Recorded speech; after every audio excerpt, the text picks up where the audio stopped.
मनातलं सांगू, मी लई पांघरून घेतले महाराज. मोठ्या मोठ्या लोकांच्या घरी झोपायचा योग येतो ना कधी कधी, असं कथेला असल्यावर.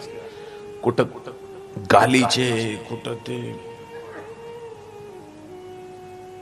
काय पांघरायला देते तो, बाप रे बाप, गुदगुल्या केल्यासारखंच होत.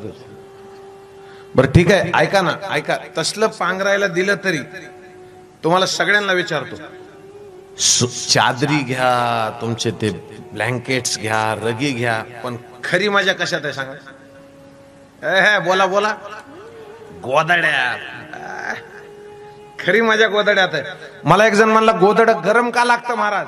तर मी म्हणलं, त्याला माझ्या आईचा पदर लागलेला असतो, आणि ज्याला आईच्या पदराची ऊब कळाली ना, तो जीवनात यशस्वी होतो महाराज. फार छोटे छोटे संस्कार दिले महाराज माऊलींनी. माझी आई लहानपणी लोणचं करायची ना, लोणचं. आम्ही शाळेतून सुट्टी घ्यायचो, भाऊ बहीण, आणि आईला मदत करू लागायचो. ते कैऱ्या तोडून आणायच्या, मग ते धुवायच्या, मग ते असे तोडायचं आणि आडकीत आण. बरोबर आहे ना?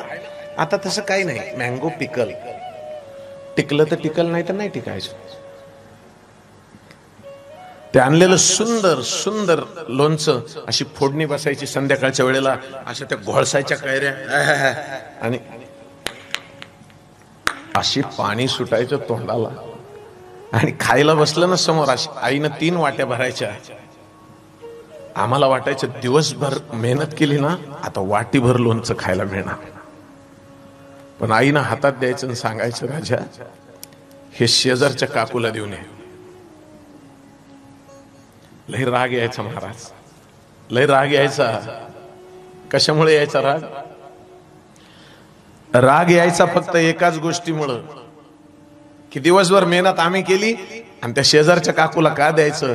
तर आई त्यावेळेलाही म्हणायची ना, आजही म्हणते, की राजा जे चांगलं असतं ना, ते अगोदर लोकाला द्यायचं आणि नंतर आपण खायचं. आणि तेवढं एक वाक्य मी आजपर्यंत पाळत आलोय. जे जे जगातून मला चांगलं मिळालं ते अगोदर व्यासपीठावरून बाहेर फेकायचं आणि नंतर आपण जगायचं. याला जीवन म्हणता, याला जीवन ऐसे.